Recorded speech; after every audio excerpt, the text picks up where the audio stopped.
Two Gays Watch a Movie! With Arron Holman. And Zacary Landolt. I think that works.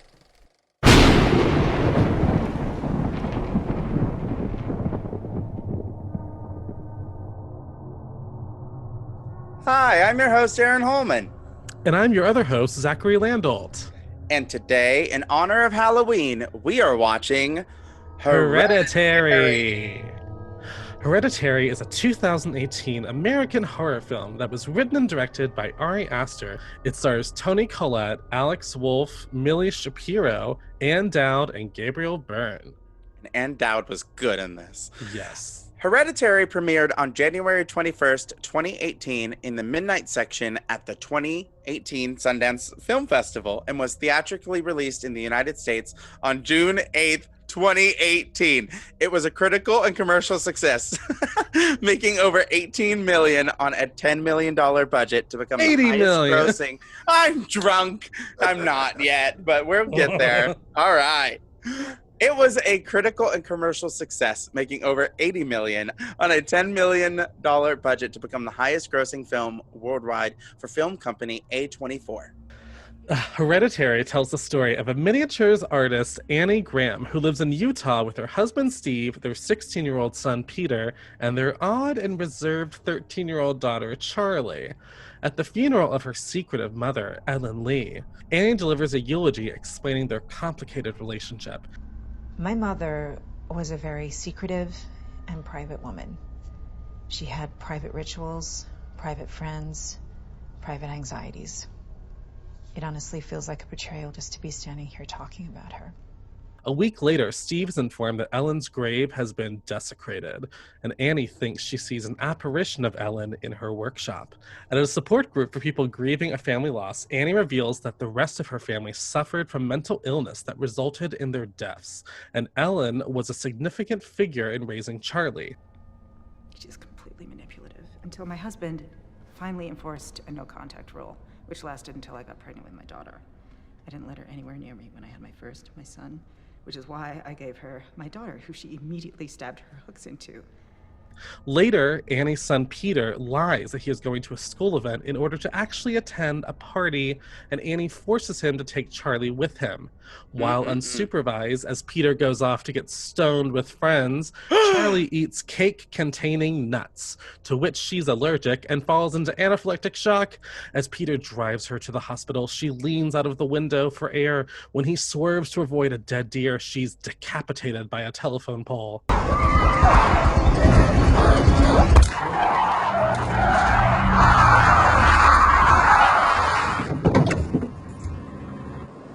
In utter shock, Peter silently drives home and leaves his sister's corpse in the car for their mother to discover the next morning.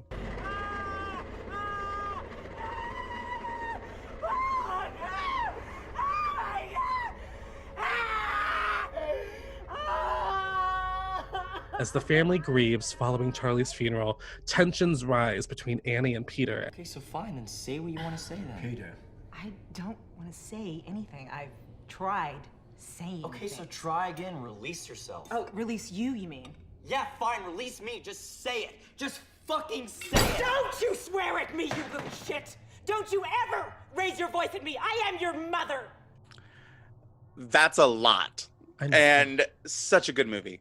Annie is befriended by a support group member, Joan, and they form a connection over their mutual grief. Annie tells her that she used to sleepwalk and recounts an incident in which she woke up in Peter's bedroom to find herself, Peter, and Charlie covered in paint thinner with a lit match in her hand. After Annie runs into her randomly outside a store, an excited Joan invites her back to her apartment to show her something very important. It's when they are at Joan's that she reveals she learned how to connect with her deceased, and they perform a seance together. Annie is freaked out and leaves, but not before Joan gives her the instructions. Read this out loud, every syllable, very carefully. Sorry, what is it? I don't know what language it is. The medium had me read it first. It's to make things start. But remember, your whole family, every member needs to be in the house. Your son, everyone. Very important. Okay. Later, Annie convinces her family to attempt the seance. Objects begin to move and break, and Charlie seemingly possesses Annie until Steve douses her with water. Annie suspects that Charlie's spirit has become evil. She throws Charlie's sketchbook into the fireplace, but her sleeve also begins to burn. She retrieves it and heads to Joan's apartment for advice, but Joan is nowhere to be found. While outside Joan's, Annie notices that Joan's welcome mat resembles mats that her mother used to make for loved ones. She goes through her mother's possessions and finds a photo album linking Joan to Ellen and a book with information about a demon named Payman who wishes to inhabit the body of a male host. In the attic, Annie finds Ellen's decapitated body with strange symbols on the wall written in blood. At school, Peter slams his head against his desk, breaking his nose, and is brought home. Annie shows Steve her mother's body and the sketchbook and begs him to burn the sketchbook so she can sacrifice herself to stop the haunting. I'm not going to do this with you anymore. No, it's not helpful. You are sick, Annie. I need to call the police.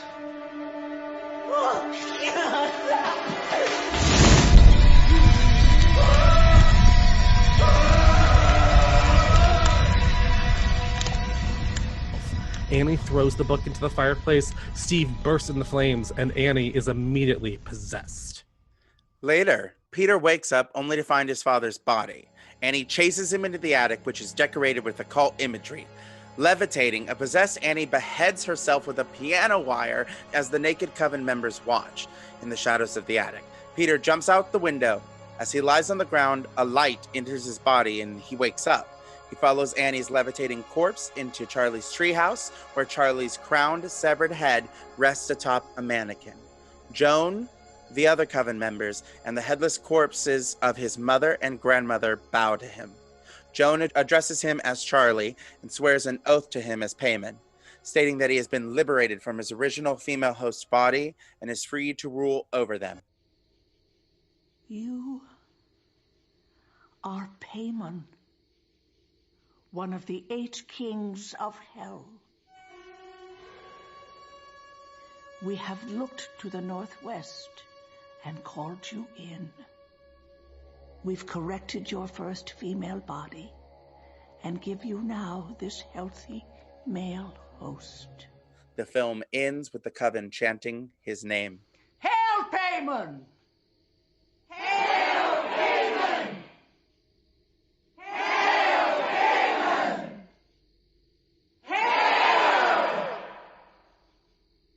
Hail! Oh my God. This movie. The last 20 minutes of it is where it goes insane. Yeah. I forgot about the decapitation. When did you, so you're new to this movie, because I remember you've only seen this just recently. Mm-hmm. What did you think of it? I was shocked. It was refreshing because I do love a lot of horror films and a lot of scary things. I like true crime out the wazoo. And so there's very little that shocks me. And what I loved about this movie is it was genuinely terrifying, but it wasn't terrifying in any of those like typical jump scare ways. Yeah. So honestly, I love this movie and it's going to stick with me for a long time. Yeah. The first time I saw this, because I saw it I think I saw it the year it came out, because I love Toni Collette, as many homosexuals do. I'm obsessed with that woman. And so just the fact that she was in it, I was like, well, I'll go see that. But then the trailer looked so good. So I was very excited to watch it already. And it was completely different than I thought it was going to be.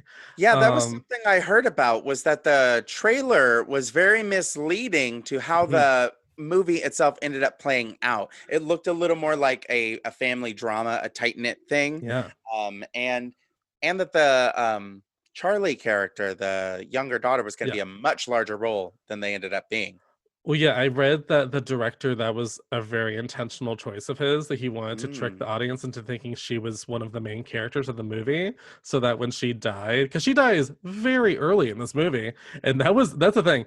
I might have had a few drinks in me when I saw this the first time, so I was a little not there already. And when she suddenly was decapitated, I was like, I don't know where this movie's going because I thought she was the lead. So I don't know. Like I thought it, like I was so confused that I remember thinking that was going to be a dream sequence for like 5 minutes, and then the movie just kept going, and I went, oh, so she actually got decapitated. Okay, so that's real. Okay, cool. So yeah, it was a lot. It was a lot. Yeah.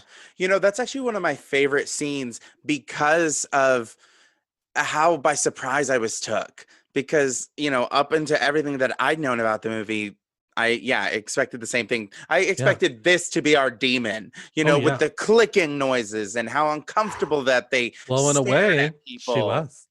Yeah, very true. That's the thing. She technically was. She was Payman for a while there. Mm-hmm. Oh God.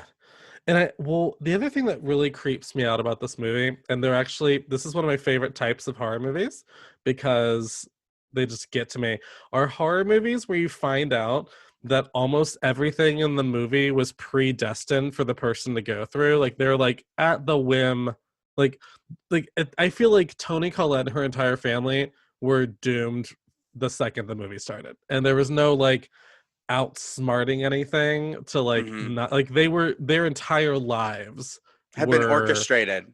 Yeah, I mean, and one thing I found out that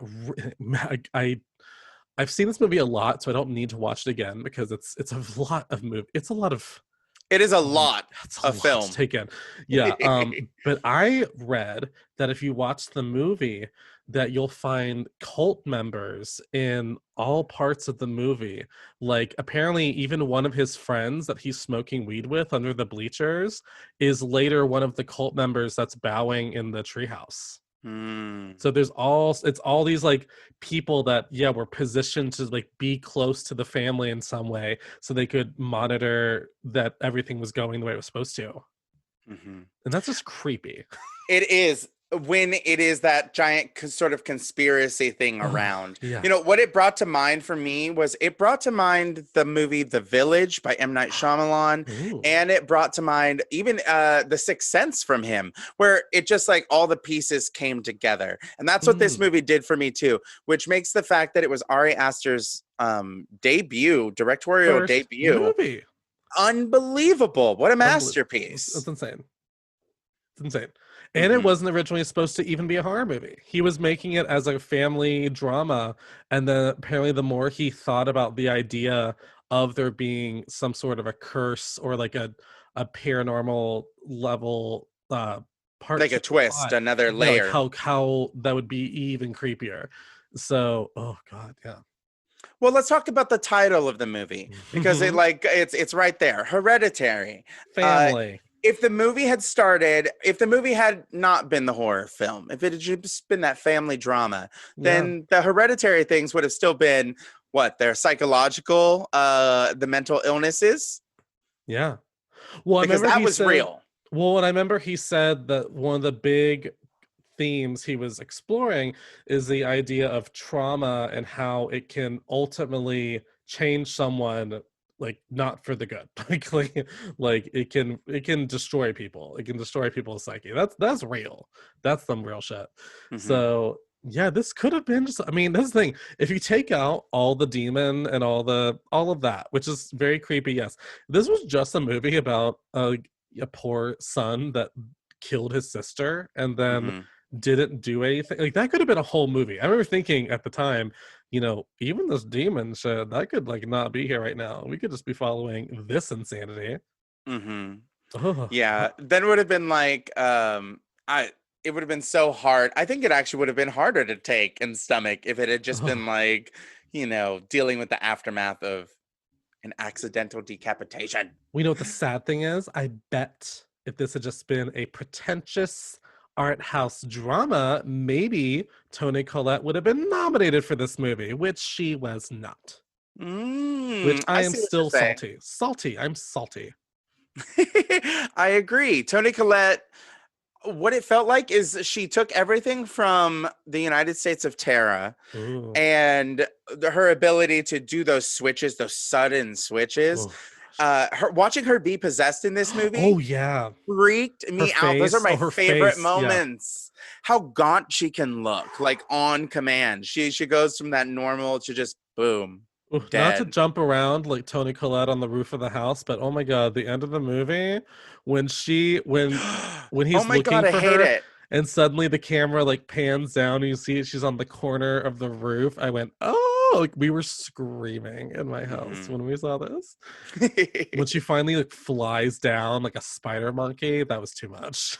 And it's like I believe Toni Collette. She always gives herself fully to these roles, and oh man, She's I great. Toni she knocked Collette, it out of the gay park. icon. Gay hmm icon, if you ask me.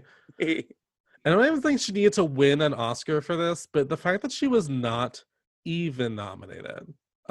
Truly, well, that was the same year they didn't nominate Lupita Nyong'o for Us either. So they were just being biased towards horror movies. That's all I'm gonna say. Yeah, horror movies very rarely get any sort of I don't know, serious consideration. Which is dumb. It's really dumb. I think the last movie that really pulled it off was The Sixth Sense.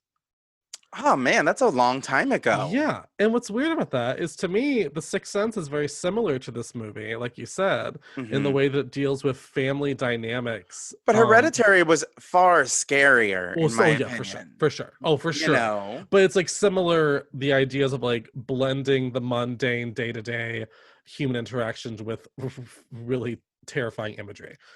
Well, what was the biggest, other than her getting decapitated, what was your other favorite like pivot in the movie, like plot wise, where you're just like Some of the moments that made me gasp were not necessarily some of the big pivotal change uh-huh. moments, but consider, okay, when they're sitting at dinner and I don't know, they're all just talking, Yeah. and then Toni Collette switches into that territory where she just says like, I never wanted you to like be born, and I planned on taking care of you, and I just didn't. And it was just like, Oh, it was so yeah. vicious that that was a moment that made me gasp. Because she's like, I didn't want you. I'm like, I didn't want you. Yeah, I couldn't imagine.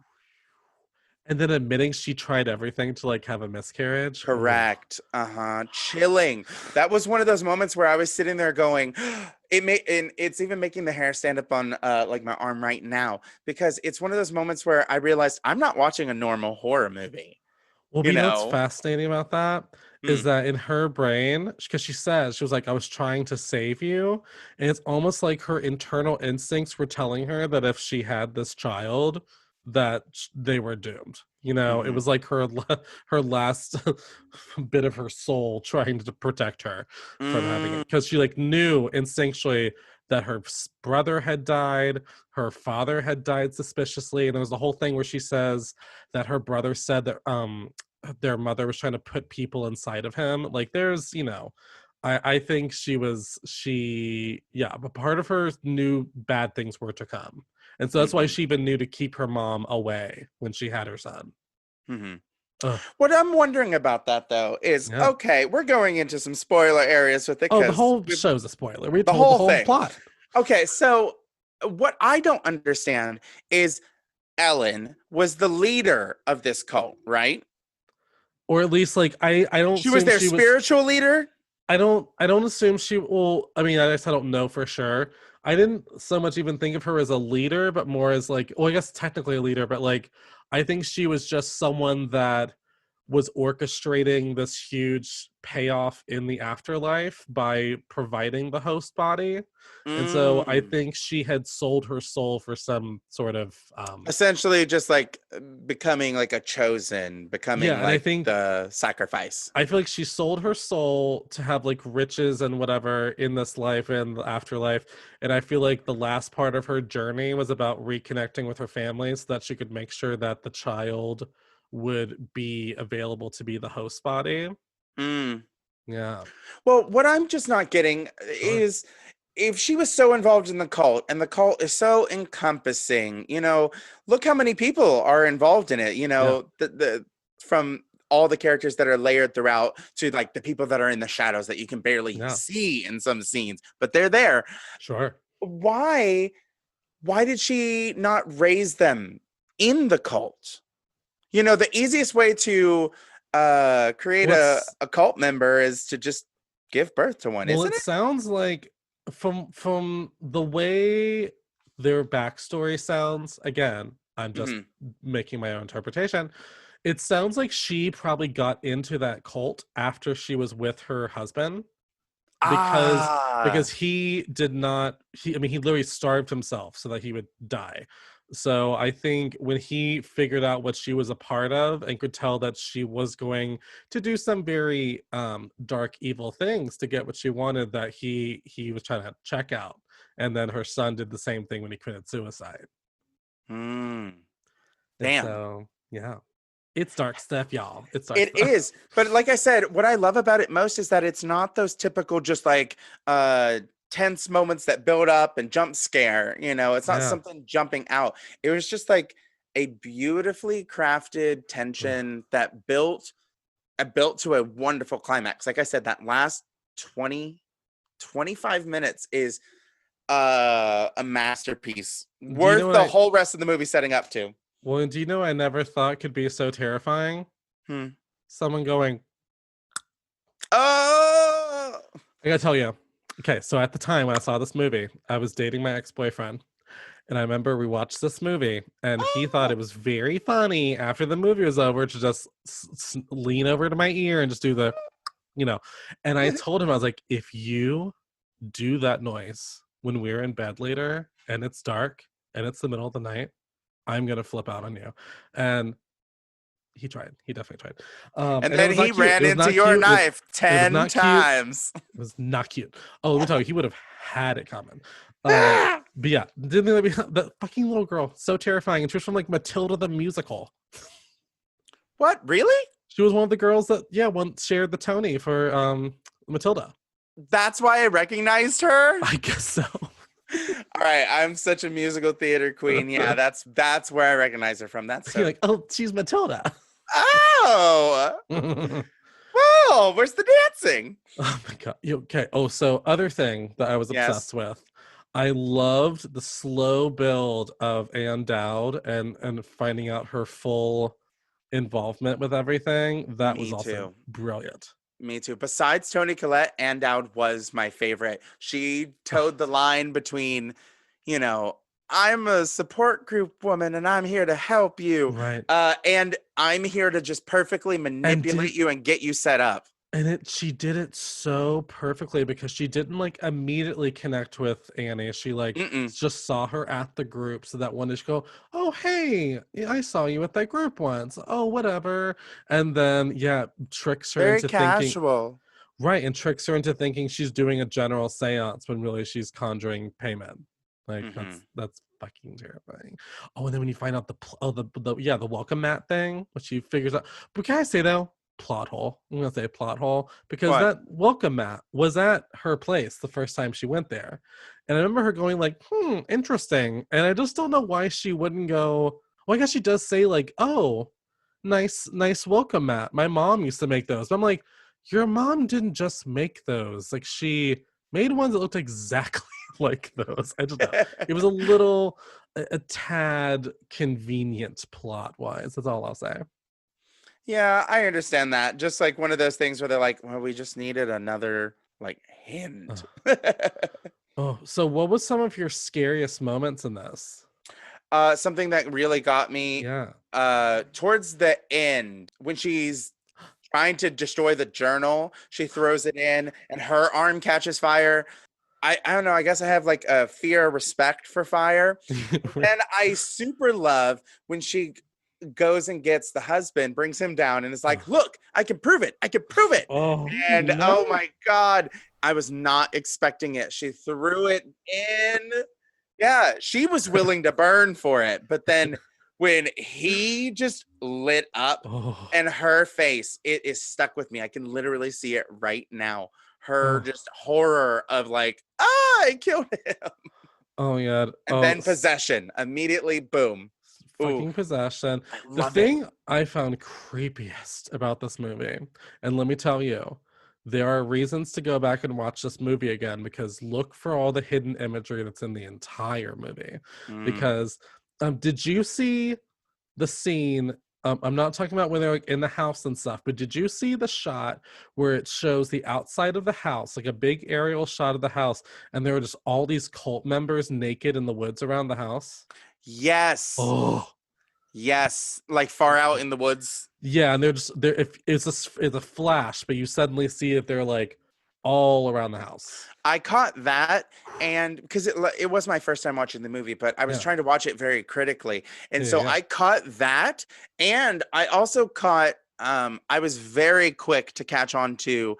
I saw the recurring symbol, Oh the god, payment same. symbol.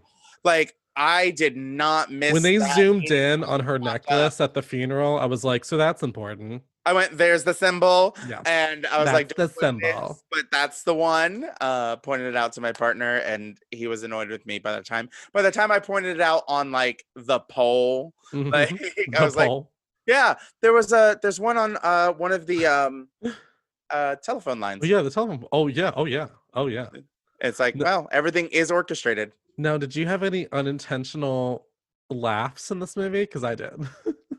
I don't know if I had too terrible big of laughs. I Where had did you laugh? I had a inappropriate laugh. Is what I had. I mean, I cackled when I first saw this when she is making a miniature, and you're like, oh, what's she making there? And then the camera like pans out, and you see that she's making a miniature of her daughter's decapitated body by the pole, and then her husband walks in, looks at her, looks at the miniature, and just goes, "What the fuck?" Like it's just like that's funny. Come on.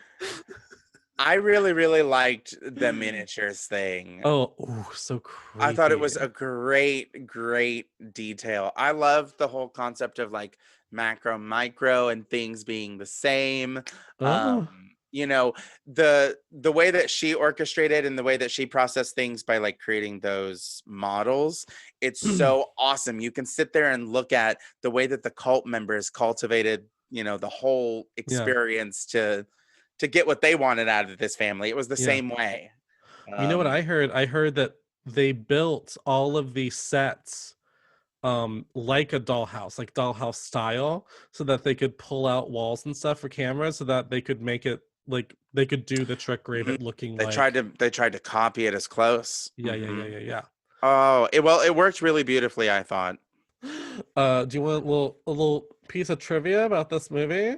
Yeah. So you know the scene where obviously the son slams his head into the desk? Yes, very Oh my God. 911.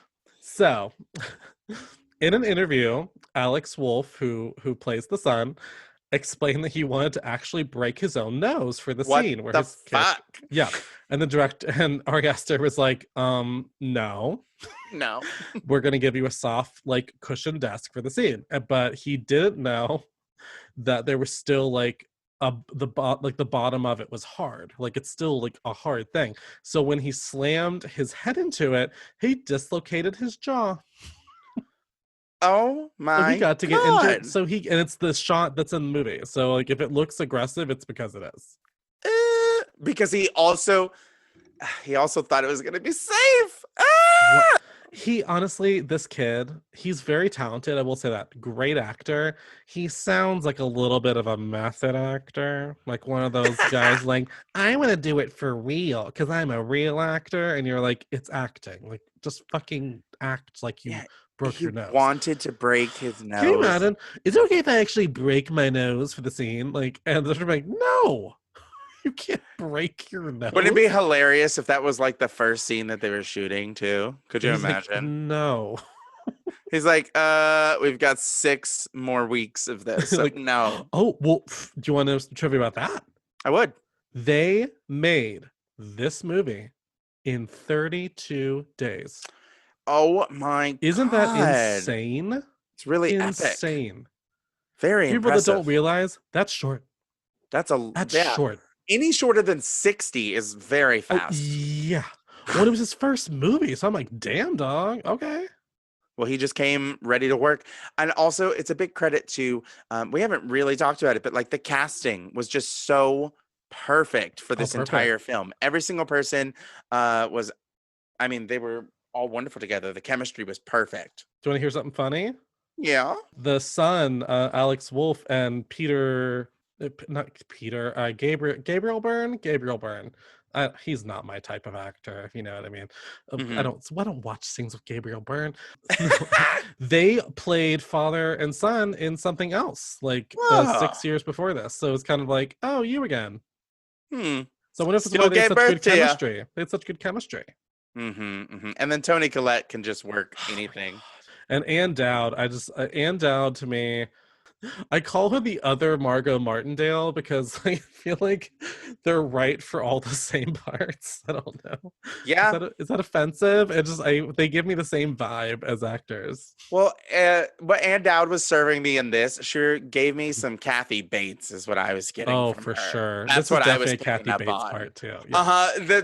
What got it for me was when they were in like the parking lot at the grocery store, and she's just talking to her, but she's like manhandling her the whole time. Oh yeah, she is. And for whatever reason, in that moment, it was like Kathy Bates. That's Kathy Bates, also, right? She does this brilliant thing where and I was like, I would buy that when she's telling her what happened. She's like, I know what you're thinking, Annie. I would think that was crazy too. And I was like, you are tricking her. You are reeling her in. She was good at it. Yeah. Or even, you know what else was a good scene? I mean, obviously there's like the infamous dinner, table monologue that we'll be doing maybe later, but the other part where she's convincing the family to do the seance, when Charlie's voice starts coming out of her face. Ew, I hated it. That to me, that was my scariest moment. That's where I went, oh my god, that is fucking terrifying. Which is like, mom. I was like, oh no, she's that girl. She's that girl. I knew she was. That's so ridiculous. Leave me alone. Well, it also is perfect to mention, I didn't know until we had started talking earlier today. I had figured out that this movie, it looked a lot like Midsommar. And that's Ari Aster wrote this, or did that one right after this, right? Yeah, he made Midsommar within like a year of this being out. That's crazy. Because Midsommar came out the next year. And I think and as much as I love this, I think that's an even more accomplished movie. I mean, just like stylistically, I was impressed. Midsommar, I really actually enjoyed Hereditary more than Midsommar myself. I probably I think as a horror movie, I like this better. As an overall film, just in terms of the filmmaking, I would just give it to Midsommar. Yeah, I thought the cinematography did a lot of great work for Hereditary, but I agree they really nailed, I think, costume-wise, Midsommar. Well, just the whole world building of just all of that. I was just like, shit, this is your second movie? Like, get out of here. Keep making films about cults because I'm obsessed. Apparently he has like 10 screenplays like ready to go. Holy shit. Yeah, he's ready to like get to work. Well, I'm excited. I know. Though I heard he doesn't want to do horror forever. I'm like, no. That's a shame. But at least he started with them. For sure. So where, in terms of like newer horror movies, like from the last like 10 years, how would you rank this among like newer horror movies? Like in terms of it being scary, the quality, just overall everything. I think it's one of the better ones in the last few years. It definitely, honestly, it stands out into like at least the top like 20%. Oh, I definitely agree. I thought because it was so unique, and again, it doesn't rely on the things that were tropes. Yeah, very well done, polished good script, like great acting, great cinematography. Honestly, you realize, I mean, not to shit on the horror genre, but you really realize how bad the quality of the genre can be when a movie that just even has a solid script and like even just like solid acting feels like an infinitely better movie. Like I remember the first time I saw The Conjuring. I like The Conjuring, like don't get me wrong, but I don't think it's like a masterpiece or anything. But at the time I thought, wow, this is a great, and I do think it's a good movie, but at the time I was like, this is a really well-made film in general. And it's like, no, it's fine. But at the time I just could not remember the last time I actually saw like great performances and just even a plausible script. Mm-hmm. So I think the fact that he is such a skilled filmmaker, especially for being so young and so new, and you could tell he thought about every detail of this. Yeah, I'm super thrilled. Even if he doesn't want to continue doing horror, I'm sure he'll go horror adjacent. He'll probably go to like a thriller next, and then it'll be a dramatic thriller. Dramatic. I hope he does something like, I could see him making a movie like Basic Instinct or something like that. Oh, please get out of here. I would love it. Oh, I would love that. No, it'd be sickening. They don't make remember back in the day that used to get like erotic thrillers, like Fatal Attraction. Yes, Fatal Attraction. Like The Hand That Rocks the Cradle. Like I want more of those. Give me more of those. I do too. Give me sex and murder. I love a femme fatale. Ari Aster, I know you're listening, so like there's some ideas. Just give us Fatal Attraction too. So shall we move into our Two Gays acting segment? Oh my. Okay. Are do you ready? Want me to introduce it or do you? Yes, please. You're better at this. Oh, stop it. So for this week's Two Gays acting, Arron and myself will be playing the same character. We will be joint performing. We're actually attached at the hip. Yeah. Oh my god. What was I saying? Oh, we will be joint performing the infamous dinner table monologue performed by Toni Collette as Annie towards the end of this film. A monologue that went viral this year when there was a group. You know how they do all of you say a different lyric of the song or a different like line of this poem, like blah blah blah blah. They did that with this monologue, and it was no shit. You should look it up. It's pretty amazing. It's pretty amazing. Sounds awesome. Let me tap into my most toxic, angry, bitter 45. I'm about to get real unstable. I'm being butch. Are you ready, Arron? I don't know. Yeah, let's act and be gay and scene. Don't you swear at me, you little shit. Don't you ever raise your voice at me. I am your mother. You understand? All I do is worry and slave and defend you, and all I get back is that fucking face on your face, so full of disdain and resentment and always so annoyed. Well, now your sister is dead, and I know you miss her, and I know it was an accident, and I know you're in pain, and I wish I could take that away for you. I wish I could shield you from the knowledge that you did what you did, but your sister is dead. She's gone forever. And what a waste. If it could have maybe brought us together or something. If you could have just said, I'm sorry, or faced up to what happened. Maybe then we could do something with this. But you can't take responsibility for anything. So now I can't accept, and I can't forgive. Because nobody admits to anything they've done. Mine became Joan Crawford. I noticed that. Damn it. I noticed that, and I was not unhappy at all. I was like, fun. Can you please do Mommy Dearest? Oh, fun. Yeah, that'd be fun. Yeah. You have no idea all the acting opportunities. Mm-hmm. Oh my god. Well, Arron, just like we do at the end of every episode, it is time to measure the movie we've watched today on our very scientific, highly intelligent Gayometer. Yay! We rate the movie on a scale of 1 to 10, 1 being the most straight,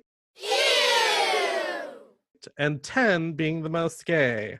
I believe it was the great American painter Bob Ross who said, the key to a swollen vagina is courage. Or to put it in terms for this film, 1 is leaving your sister alone at a party to smoke weed with a hot girl, and 10 is having a mother who withholds affection. Ooh, that's pretty gay. Relatable. Relatable content. Would you like to go first?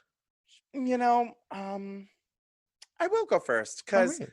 I've done the tallying. Very, very Okay. official. I'm You're typing taking the it in. notes. Putting it in the calculator now. Mm-hmm. And it looks like this movie Rounding the the numbers decibels. up. Oh, math. I'm not a mathematician. So math. I'm not a mathematician. I'm not a mathematician. But it does look like to me that this movie, a very tepid 2. I think this movie's 2. And you know why it's a 2? Because it only has 2 main male characters. The cult's led by a woman, and there's only the dad. There's only the son. The son's a little too young for me to find hot, and the dad's just not hot. Yeah. So unfortunately, There's no man candy.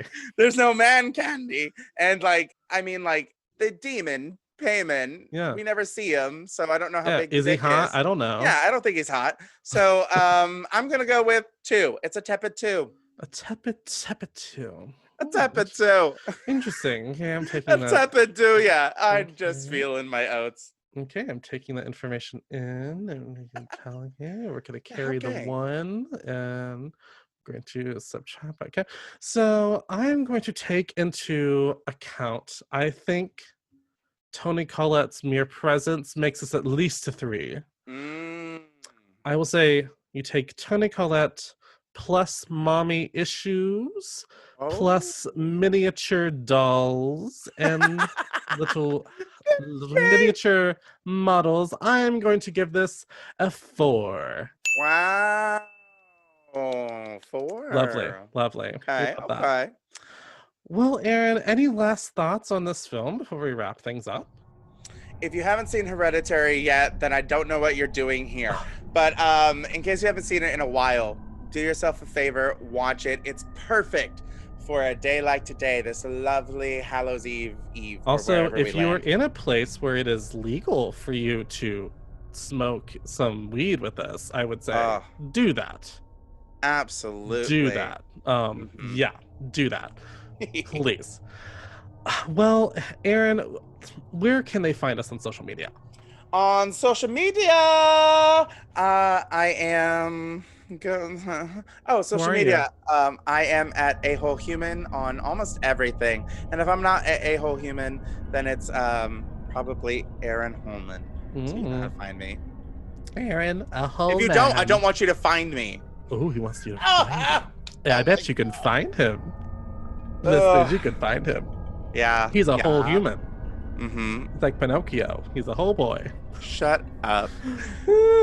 And you can... That was terrible. Leave me alone. And you can find me at Zacary with no H on Instagram. And you can follow the pod at 2 Gays Watch a Movie on Instagram and at 2 Gays Watch on Twitter. And we also have a Facebook group. So there's just all sorts of ways to get in touch with us. Well, Arron, this has been a spooky time, and I want to wish you a happy Halloween. Happy Halloween. Bye.